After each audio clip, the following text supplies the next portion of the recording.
Episode 8 Ruhaan का जुनून। आशा होगी कि आपको कहानी पसंद आ रही है। अगर आपको कहानी को लेकर कोई भी सवाल या संक्षेप हो तो आप मुझे कमेंट बॉक्स में कहा सकते हैं। वो रूहानी के चेहरे को देख साफ समझ गया था कि रूहानी अभी भी इस काली दुनिया की पूरी सच्चाई से अनजान थी। तो अगर रूहान से वो जुड़ी तो पक्का उसे भी उसके दुनिया के तकलीफ झेलने पड़ सकते थे। और बस इसी ख्याल से कि रूहानी को दर्द हो, ना जाने क्यों रूहान के दिल में टीस मच रहा था। कुछ समय में हॉस्पिटल आ जाता है और गाड़ी हॉस्पिटल के बाहर रुकती है। गाड़ी रुकने से रूहान अपनी सर्द निगाहें ड्राइवर पर डालता है तो ड्राइवर सर झुकाकर, हुकुम सा, हॉस्पिटल आ चुका है। उसकी बात सुन रूहान बिना कुछ कहे कार से बाहर निकलता है और साथ में रूहानी को गोद में उठाकर बाहर निकलता है और उसे लेकर अंदर जाने लगता है। रूहान के गाड़ी के पीछे रेहान की भी गाड़ी रुकती है और उसमें से रेहान, वंशिका, ईशानी और शिवी निकलती है और वो भी अंदर चले जाते हैं। रूहान रूहानी को अपने गोद में ऐसे पकड़ा हुआ था मानो उसकी जिंदगी रूहानी के सांसे की मोहताज हो। वही उसका ऑरा इतना डरवाना था कि उसके सामने आने वाला हर शख्स डर कर अपने कदम पीछे ले लेता था। जहां लड़कियां मन ही मन रूहान को देखाहे भर रही थी, वही उसका वो कोल्ड ऑरा उनकी कपकपी छुड़ा रहा था। रूहान एक वार्ड बॉय को देख अपनी कोल्ड वॉइस में, डॉक्टर राठौर को इन्फॉर्म करो कि रूहान सिंह ठाकुर आया है। उसकी बात सुन वो वार्ड बॉय आदर से, जी ठाकुर साहब, इतना कहा कर वो वहां से चला जाता है। वही रूहान रूहानी को लेकर एक केबिन के अंदर चला जाता है। ये देख उसके पीछे भागकर आते हुए रेहान, शिवी, ईशानी और वंशिका हैरान हो जाते हैं। वंशिका चिंतित स्वर में, रेहान, ये तुम्हारा भाई मेरी बहन को कहाँ ले गया है, जबकि हमें तो उसे डॉक्टर को दिखाना है। वंशिका की चिंता समझकर रेहान उसे शांत करवाते हुए, आप शांत रहिए, ये हॉस्पिटल मेरे भाई के दोस्त अमितेश भाई का है। और आपको पता है, भाई खुद भी एक सर्जन है, इसलिए वो उन्हें उस वार्ड में ले गया है। आप चिंता मत करिए, रूहानी बिल्कुल ठीक होंगी। आइए मैं आपको वार्ड ले चलता हूँ। उसकी बात पर सब अपना सर हामी में हिलाते हैं और साथ में वार्ड में चले जाते हैं। पर अंदर का नजारा देख उनकी आंखें हैरानी से बड़ी हो जाती है, क्योंकि रूहान रूहानी का हाथ थामे शिद्दत से उसे देख रहा था और नस से जरूरत का सामान लेकर वो खुद से रूहानी का ड्रेसिंग कर रहा था। वो सब ये देख रहे थे, तभी वार्ड में एक आकर्षक व्यक्तित्व का आदमी अंदर आता है। इस वक्त उसने ब्लैक शर्ट और पैंट पहना था, उसके हाथों में एक कड़ा और उंगलियों में अंगूठी पहना था। बाल जेल से सेट किए हुए थे। उसकी वो नशीली भूरी आंखें जिसे देख कोई भी फिदा हो जाए और उसका ऑरा जिसे देख उसके ओर कोई खींचा चला आए। उसे देख सारी लड़कियां कंफ्यूज्ड हो जाती है कि वो कौन है। तभी रेहान आगे बढ़कर उस आदमी को गले लगाकर बच्चों की तरह चाहते हुए, अमितेश भाई, कैसे हो आप, उद्धरण चिन्ह। अमितेश रेहान के इस हरकत पर हल्की मुस्कुराहट के साथ, अरे मेरे छोटे शेर, मैं तो ठीक हूँ, पर ये बता तू कैसा है। मैं तो बढ़िया हूँ भाई, पर आपको पता है दादाजी ने फरमान जारी किया है कि भाई के शादी वाले दिन उनके सारे मजदूर उनके सामने प्रस्तुत हो, नहीं तो वो किसी को बख्शेंगे नहीं, रेहान उसे छेड़ते हुए कहता है। अमितेश ये सुन हंस पड़ता है और हंसते हुए, ये दादाजी भी यार के शादी में मजदूर बनवा कर ही छोड़ेंगे। पर चल ये सब छोड़ और ये बता, आखिर राजस्थान के होने वाले हुकुम सा श्रीमान रूहान ठाकुर जी आज इस गुस्ताख के दावा खंड में कैसे पधेरे। उसका सवाल सुन कोई कुछ कहता कि सबके कानों में एक सर्द आवाज गूंजती है, जस्ट शट योर माउथ। इसे चेक करो, मैंने बेसिक ट्रीटमेंट कर दिया, अब इसे देखो और बताओ आखिर इसे होश कैसे आएगा। उस आवाज को सुन अमितेश सामने देखता है तो रूहान को किसी लड़की का हाथ थामा देख अमितेश को 440 वोल्ट का झटका लगता है। वो कुछ कहता कि अपने ऊपर रूहान की सरसरी नजर महसूस करके वो आगे कुछ नहीं बोलता है और चुपचाप आकर रूहानी को चेक करने लगता है। वही वंशिका और ईशानी को तो 1000 वोल्ट का झटका लगता है जब उन्होंने अमितेश के मुंह से रूहान के लिए राजस्थान का होने वाला हुक्म सा सुना। वंशिका रेहान के कान में धीरे से, ये इन डॉक्टर ने तुम्हारे भाई को राजस्थान का होने वाला हुक्म सा क्यों कहा, जबकि तुमने तो हमसे कहा था कि तुम्हारा भाई एक बिजनेसमैन है। उसका सवाल सुन रेहान हल्की मुस्कान के साथ, अरे वंशिका दी, हमने जो कहा है वो 100% सच है और जो अमितेश भाई ने कहा है वो भी सच है।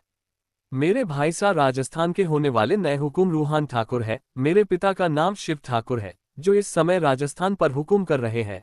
अभी कुछ दिनों भाई सा की शादी है, उसके बाद वो बनेंगे राजस्थान के नए हुकुम सा।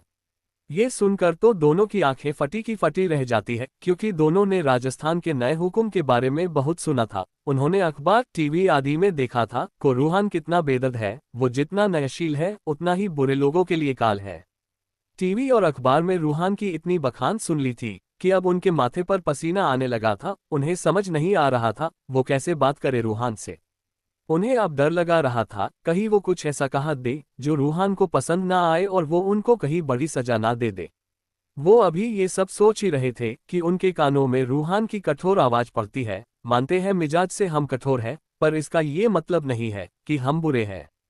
है सिर्फ उन्हें सजा देते हैं जिन्होंने गुनाह किया होता है, बेगुनाह के लिए हम एक आम सामान्य इंसान है। उसकी बात सुन अमितेश और रेहान उसे देखने लगते हैं। अमितेश उसे देख अजीब मुंह बनाकर, ओ ए भाई, तू ये बता किसे रहा है कि तू कैसा है, क्योंकि हम तो तुझे बरसों से जानते हैं, तो ये इंट्रोडक्शन किसके लिए। उसकी बात सुन ईशानी और वंशिका झेप जाते हैं। वो कुछ कहती कि युग अपने पैंट की जेब में हाथ डालकर सर्द आवाज में, जिसे मुझे जो बताना था मैंने बता दिया, तुम्हें मुझे देखने की जरूरत नहीं, और अब मुझे ये बताओ आखिर ये लड़की कैसी है, ये बेहोश कैसी हुई, और अभी तक इसे होश क्यों नहीं आया।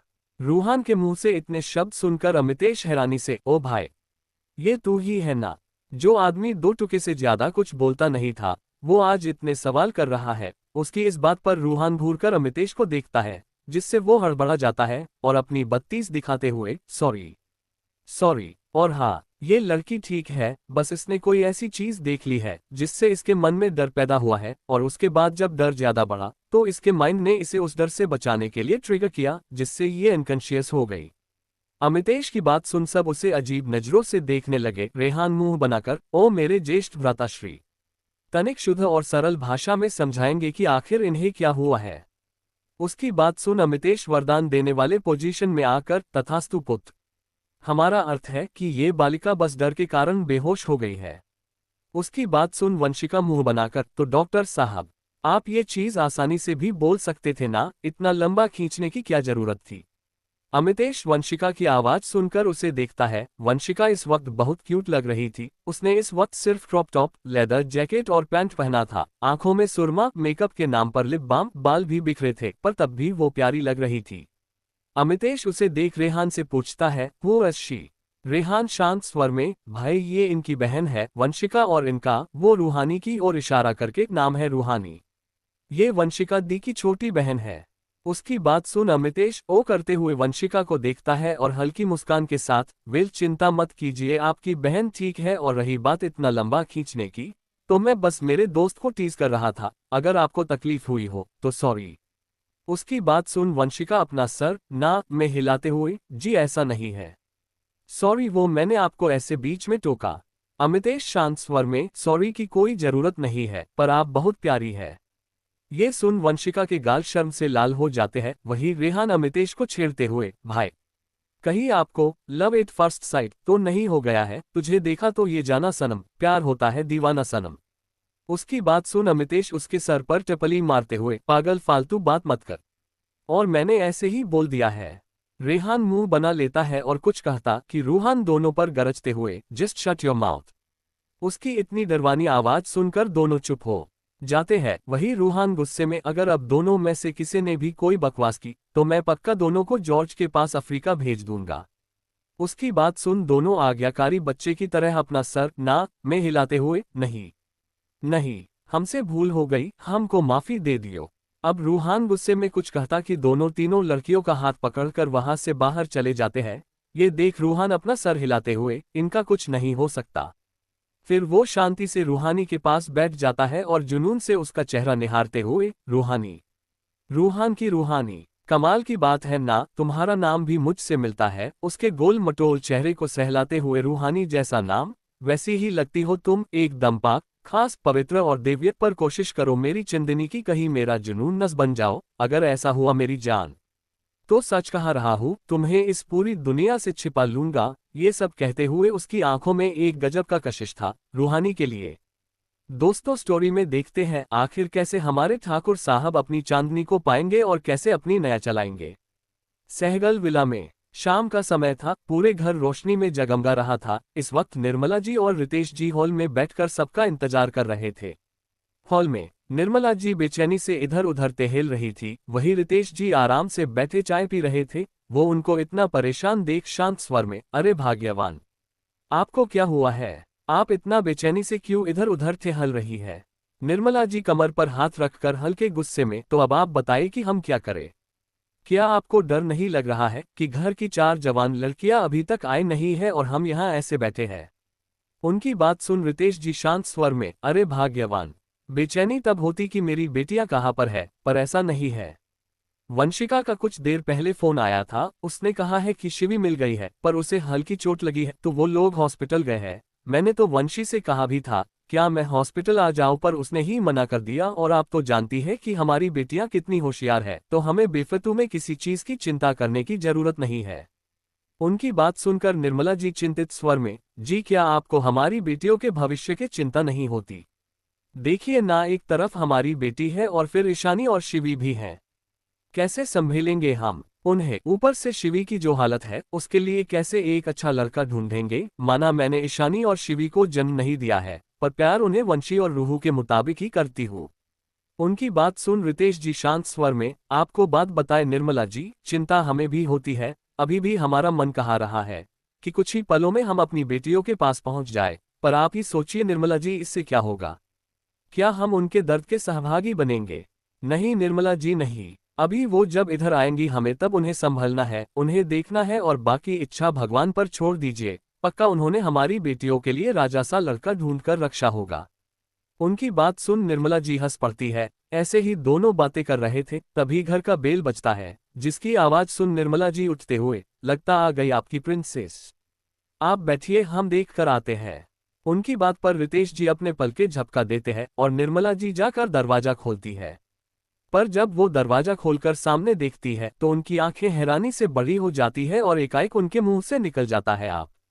वहीं निर्मला जी की आवाज सुन रितेश जी घबराते हुए आते हैं, पर दरवाजे पर खड़े व्यक्ति को देख उनकी आंखें भी हैरानी से बड़ी हो जाती है। तो क्या होगा रूहान के जुनून का? और कौन आया है सहगल विला में, जिसे देख रितेश जी और निर्मला जी हैरान हो गई? जानने के लिए पढ़ते रहिए डेविल हुकुम की इनोसेंट ब्राइड।